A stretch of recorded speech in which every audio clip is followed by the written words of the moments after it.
যুক্তরাজ্যের work and pension বিভাগ DWP এর নিরাপত্তা ত্রুটির কারণে শত শত বেনিফিটভোগীরা মৃত্যুর ঘটনা বা গুরুতর ক্ষতির পর একটি সর্বদলীয় সংসদীয় কমিটি ঝুঁকিপূর্ণ বেনিফিট ক্লেমারদের জন্য আরও শক্তিশালী সুরক্ষার দাবি জানিয়েছেন। কমিটি বলছে, ডিডব্লিউপি কর্তৃপক্ষ যদি তাদের দায়িত্ব সঠিকভাবে পালন করতেন তাহলে অনেকেই প্রাণ হারানোর মতো এমন যে মর্মান্তিক ঘটনা তার শিকার হতেন না।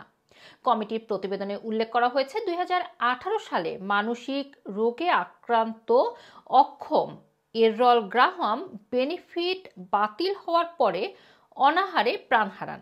2019 সালে ভুলভাবে প্রতিবন্ধী ভাতা থেকে বঞ্চিত হয়ে ফিলিপা ডে নিয়মিত মানসিক উৎকণ্ঠার কারণে ওভারডোজ ওষুধ খেয়েছেন এবং এই ওভারডোজ ওষুধের কারণে তিনি প্রাণ হারান। এসব ঘটনায় ডিডব্লিউপি কর্মকর্তাদের নিরাপত্তা এবং সহায়তার চরম ব্যর্থতায় স্পষ্ট হয়েছে। দায়িত্বশীলরা বরং খরচ কমানোর উপর বেশি গুরুত্ব দিয়েছেন, যার ফলে দুর্বল শ্রেণীর প্রতি সহানুভূতি এবং সহায়তা কমেছে।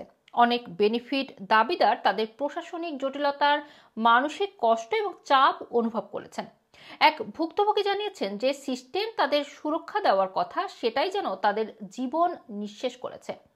কমিটির চেয়ারপারসন ডেবি আব্রাহাম বলেছেন, ডিডব্লিউপি এর সঙ্গে যোগাযোগের কারণে মানুষের মানসিক অবস্থা এতখানি খারাপ হচ্ছে যে অনেকে আর্থিক সহায়তা না পেয়ে জীবন বাজি রেখেছে।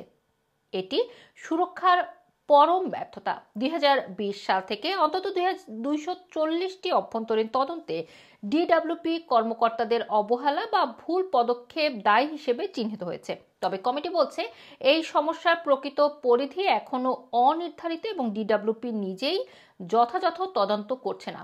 তাই কমিটির একটি স্বাধীন তদন্ত সংস্থা গঠনের সুপারিশ করছে, যা গুরুতর নিরাপত্তা ব্যর্থতার জন্য ডিডব্লিউপি এর কার্যক্রম পর্যবেক্ষণ করবে। এছাড়া ডিডব্লিউপি এর উপর আইনি সুরক্ষার দায়িত্ব আরোপের পরামর্শ দেওয়া হয়েছে, যা কর্মকর্তাদের দায়িত্ববোধ বাড়াবে।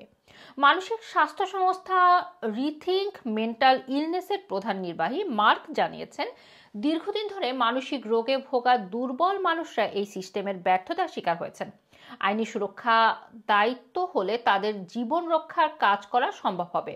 ডিডব্লিউপি এর মুখপাত্র জানিয়েছেন, সরকার একটি নতুন সুরক্ষা নীতি নিয়ে কাজ করছে, যা ঝুঁকিপূর্ণ মানুষদের জন্য কার্যকর সহায়তা নিশ্চিত করবে এবং জনগণের আস্থা পুনর্গঠন করবে।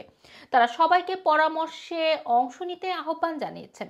এই রিপোর্টে স্পষ্ট হয়েছে, যুক্তরাজ্যে সমাজে সবচেয়ে দুর্বল এবং সংবেদনশীল মানুষের প্রতি দৃষ্টিভঙ্গি এবং সেবার মান পরিবর্তন করা প্রয়োজন, অন্যথায় মানবিক সংকট এড়ানো কঠিন হবে। রুমানা রাখি, রানা টিভি, লন্ডন।